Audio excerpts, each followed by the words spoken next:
Hello, this is Michael O'Donnell, and it's my pleasure to welcome you to a conversation with Laura Putnam on workplace wellness that works. And I'd like to start by giving you a little bit of background on Laura Putnam. She is the founder and CEO of Motion Infusion, and slide is just coming up. She's the author of Workplace Wellness That Works, which was published by John Wiley and Sons. And I'm a little jealous, Laura, because I think my book used to be the dominant book in the field, but yours has just taken off and really gotten so much exposure. She's on the adjunct faculty at the California Institute of Integral Studies. She's the winner of the American Heart Association's 2020 Impact Award, as well as the National Wellness Institute's Circle of Leadership Award. She has been in our field for more than a decade, but she was actually a gymnast and a dancer and a school teacher in high school before she joined our field. And she graduated from Brown, the School of Education, and also from Stanford in international relations. And she's also been quite the media darling lately. She's been in the New York Times, U.S. News and World Report, NPR, and MSNBC. And I'd like to make sure everybody knows that Laura will be speaking at our Art and Science of Health Motion Conference, which will be March 26th to 30th of next year at the Manchester Grand Hyatt. And she's doing a two-day workshop. So people who come will be able to spend an entire 2 days with Laura. In addition, she'll be participating in our core conference, which will be on the Wednesday, Thursday, and Friday period. Now with that, I'd like to have Laura join me on the screen, and I'm going to pose a few questions to Laura, and we'll have a conversation. So Laura, you've been spending a lot of your creative energy on describing what works best in workplace wellness. Now, why do you think this is important? Do you think there's confusion about what does work best?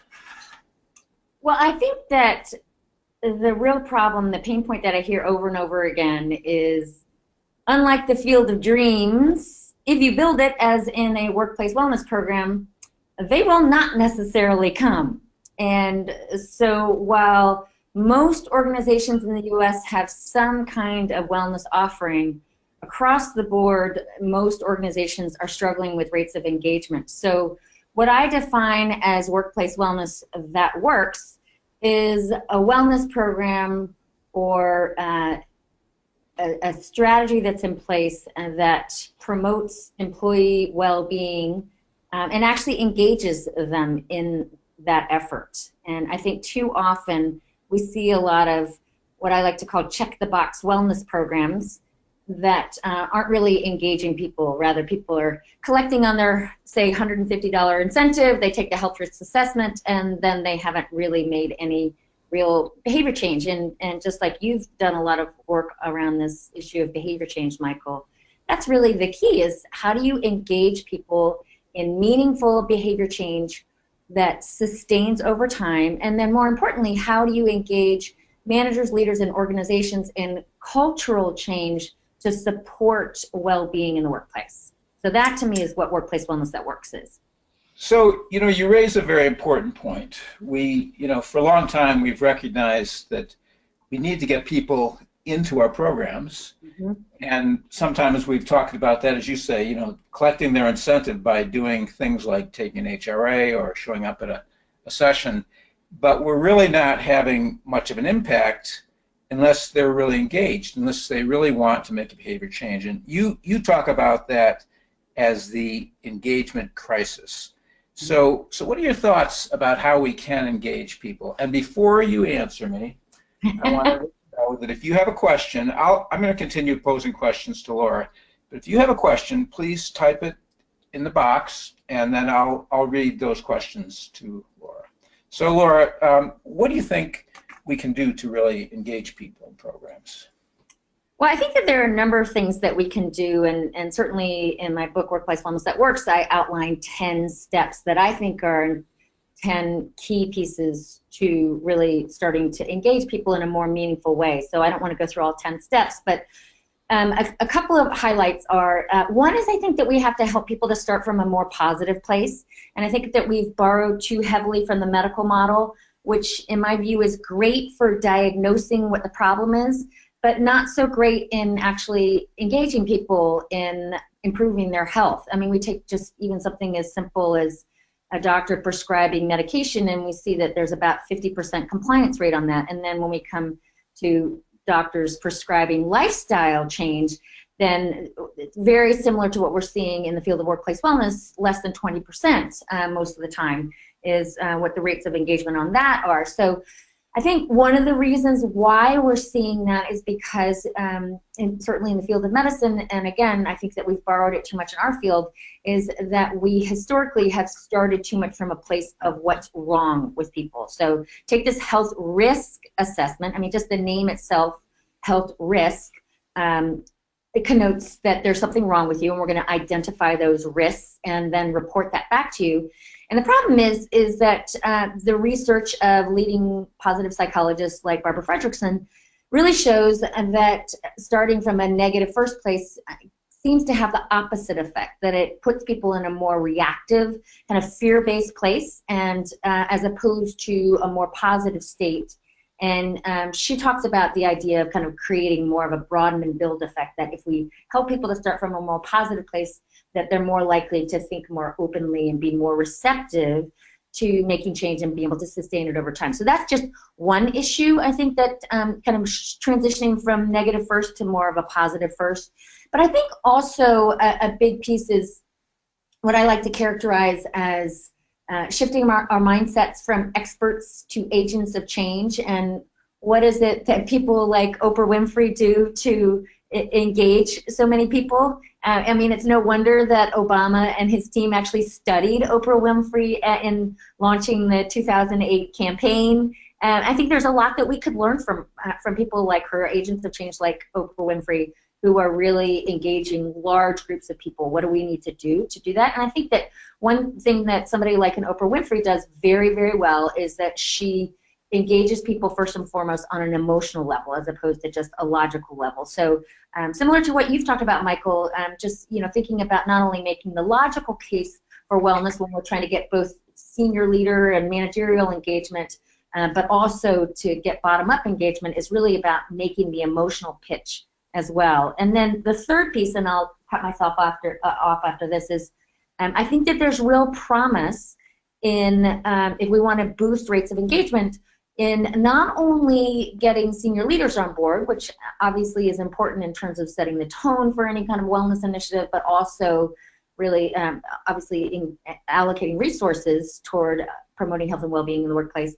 But even more important may be engaging managers. And Gallup has done research showing that the manager alone likely accounts for up to 70% of the variance of their team members' engagement with their work as well as well-being. So managers are really uniquely positioned to influence the behaviors and level of engagement of their team members. And so what that means therefore is that every manager has an opportunity to either serve as a gatekeeper if they're not explicitly promoting well-being with their team members, or they can become a multiplier of well-being for their team members, and in doing that really start to boost levels of engagement across the organization. Well, that's very interesting, Laura, and I like the way you say that we should think about shifting from being experts to being agents of change. And your comment about studying Oprah Winfrey to figure out what works for her, it makes me wonder, our conference is called the Art and Science of Health Motion Conference, and we try to look at what does the research say, and then what can we learn from people who are doing well. They might not have a scientific foundation like Oprah, but they sure are doing something that works well. So we want to study those things and then maybe test it from a scientific standpoint. The examples you cited are really more from surveys. Where do you think we are? How much do we know about the science of engagement versus how much will we learn from people who are excellent practitioners? Where are we from the art and science there?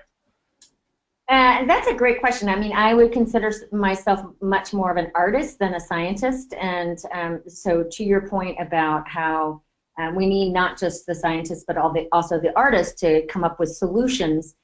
But I do agree with you that it's helpful to have scientists to measure what the impact of both the artists and scientists are having in terms of coming up with a solution. So this is why we teamed up with ProChange for our Managers on the Move program, this program that activates managers to become multipliers of well-being, who are more steeped in the science. So they've been measuring the impact of it. But really, I think that that what I have borrowed from in terms of finding better solutions for activating people to become agents of well-being for themselves and also for others is pulling best practices from the field of education and using best practices that I applied in a classroom setting now in a workplace to engage people in their well-being. And so that's really a combination of both arts, science, and social theories, learning theories. So people like John Dewey or Howard Gardner. Carol Dweck is certainly an educational psychologist at Stanford who's been getting a lot of traction lately and a lot of attention with her research on growth mindset. One of my favorites was Ted Sizer. Lev Vygotsky is a researcher who really understood, as well as Bandura, certainly, understanding about the relationship aspects of learning.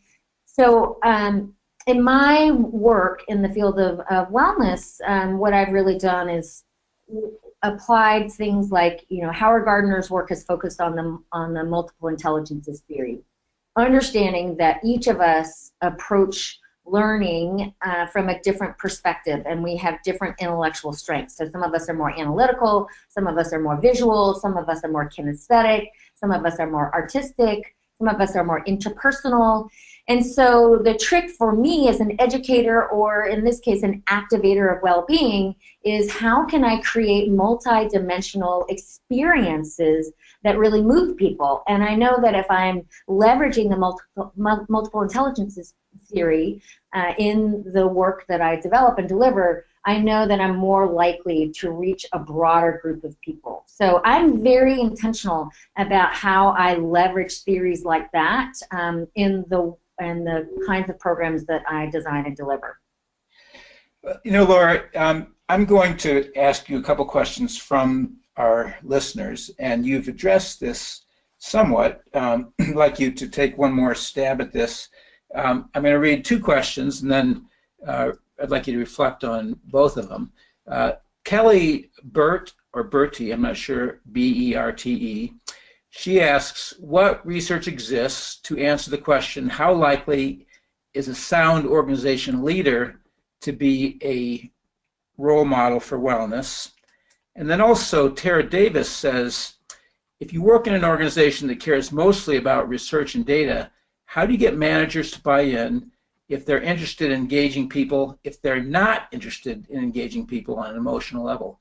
How do you get them to care about the stories, not just the data? So you've addressed this a little bit, but I'd like you to reflect a little bit more with those questions in mind.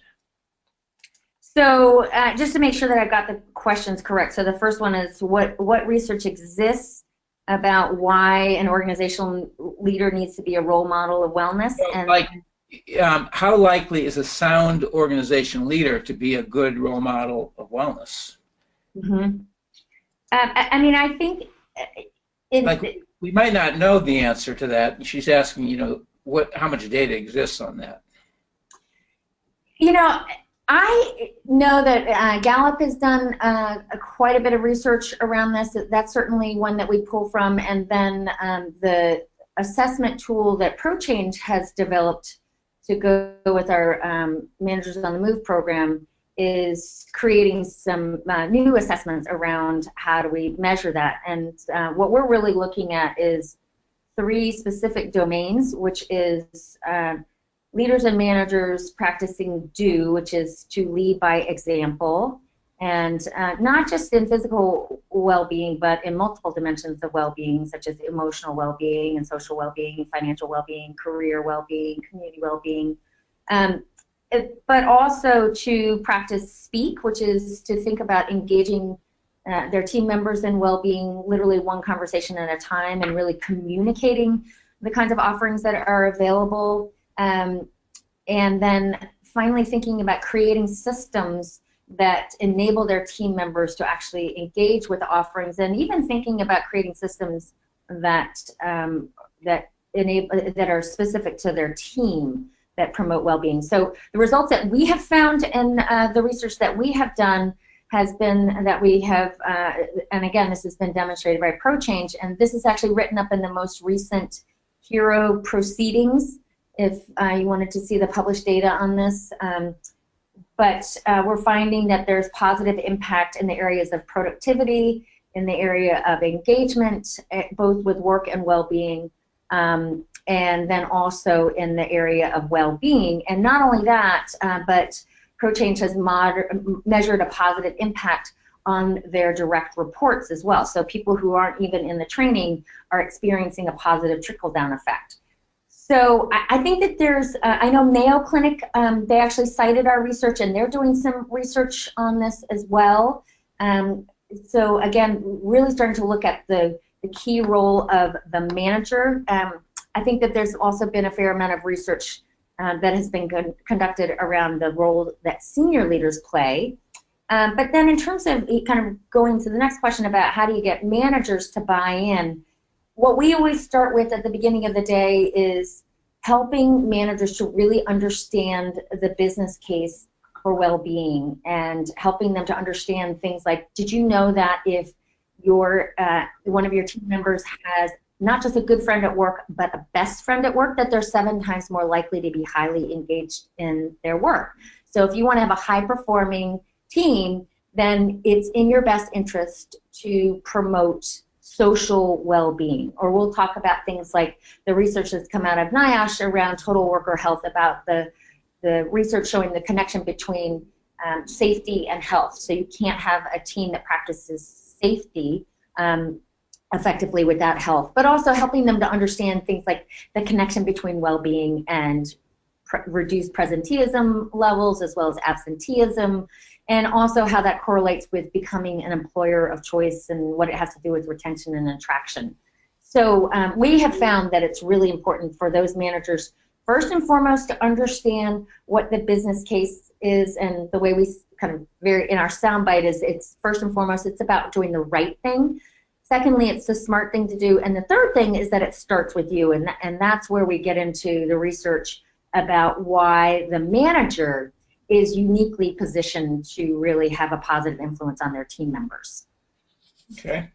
I'm going to go in a different direction. My next question, which is from Jordan Perry, and he asks, what are some examples of policy level interventions that work?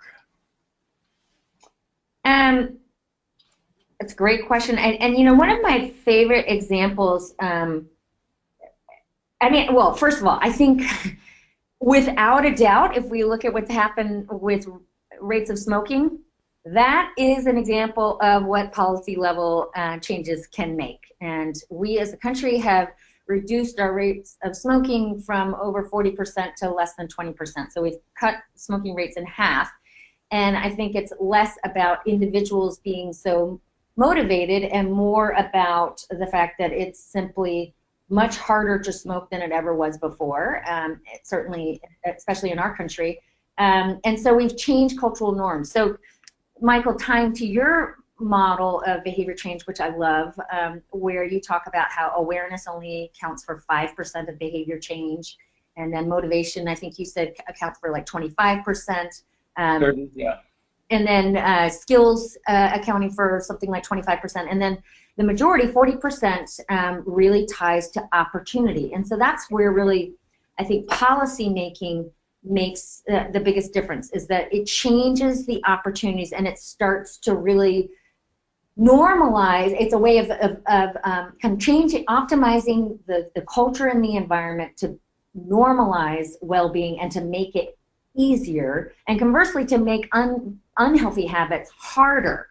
I mean, I think that you look, for example, at the research around blue zones and these pockets of well-being around the world. It's not so much about those individuals in those part of the world, places like, you know, in Loma Linda, about those individuals being so motivated. It's more about that's a cultural norm there. And so, but getting back to kind of looking more at policy, say, within a company, one example is a company called Influence and Company.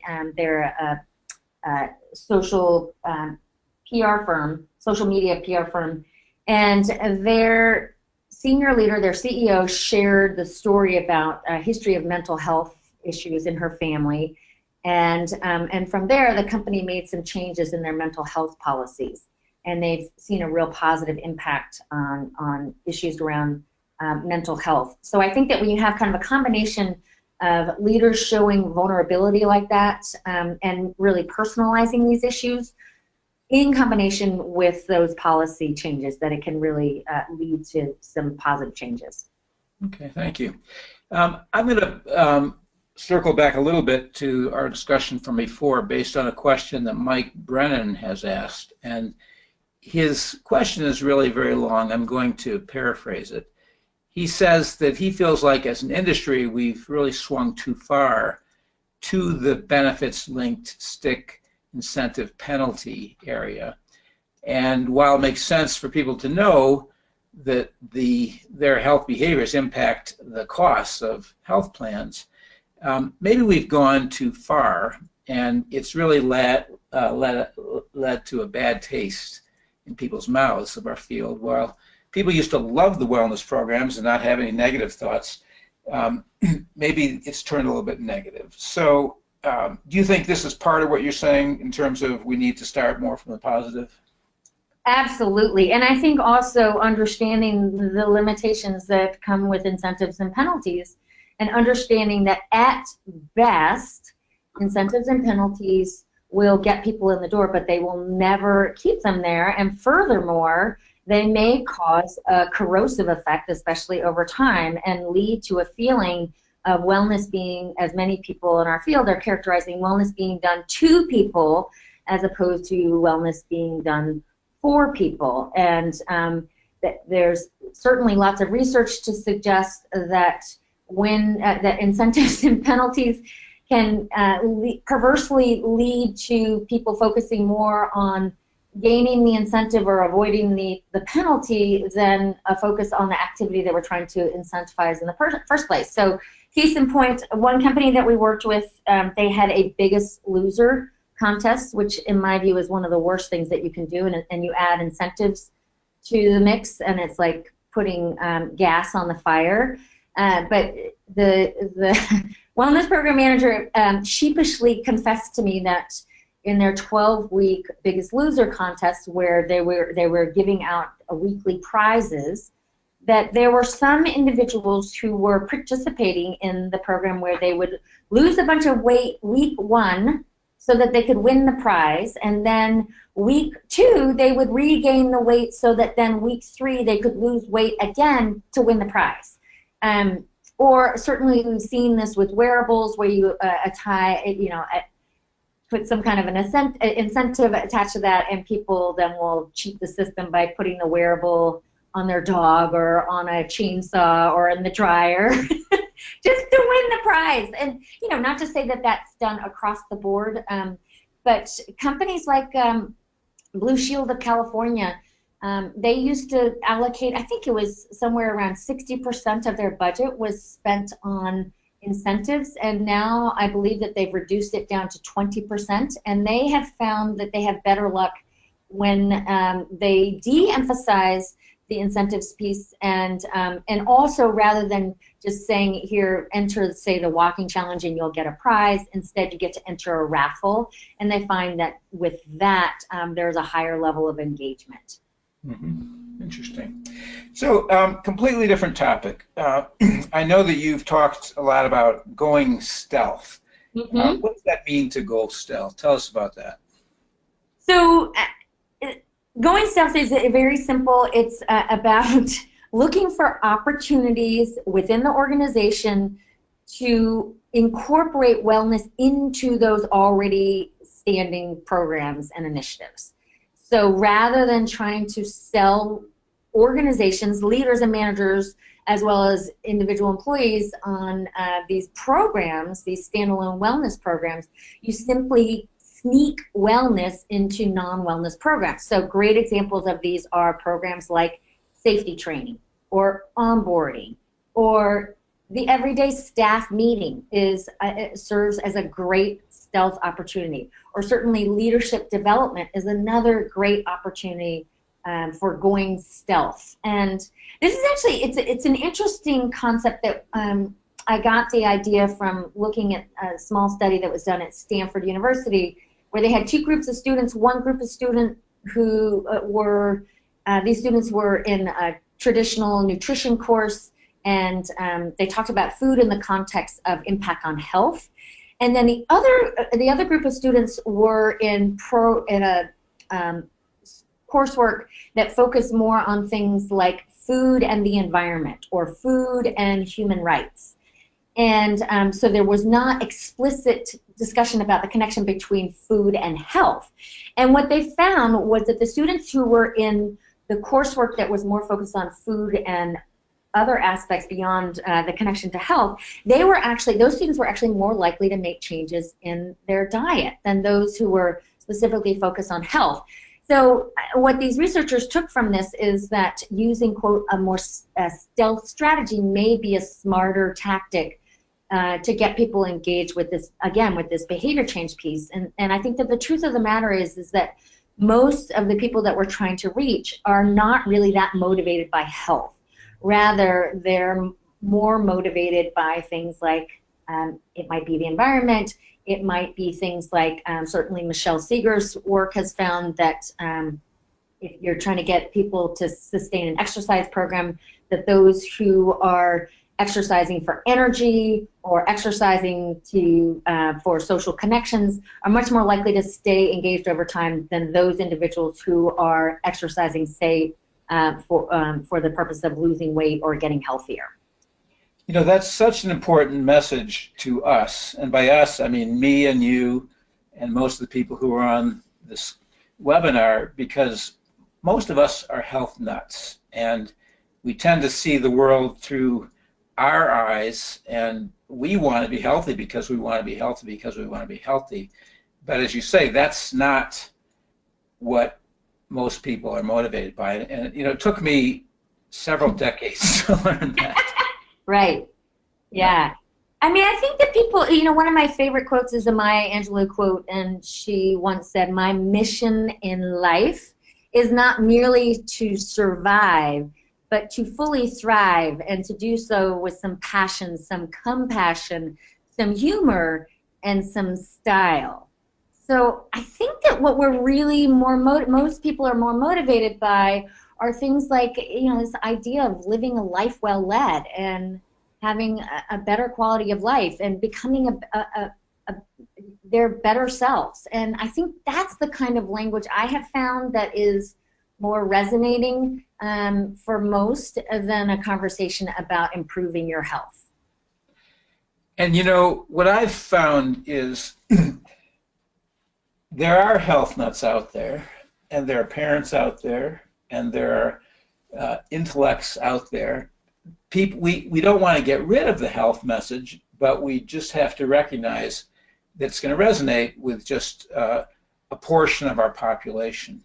Well, with that, Laura, we actually, our half hour is coming to an end, and I'd like to thank you for joining us today and all the people that joined us for the webinar.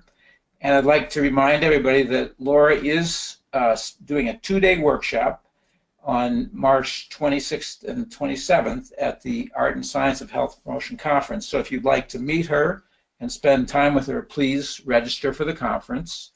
Also, we are recording this webinar, and if you're on this call, if you've registered, we'll be sending you a notice when that's actually posted so you can listen to it.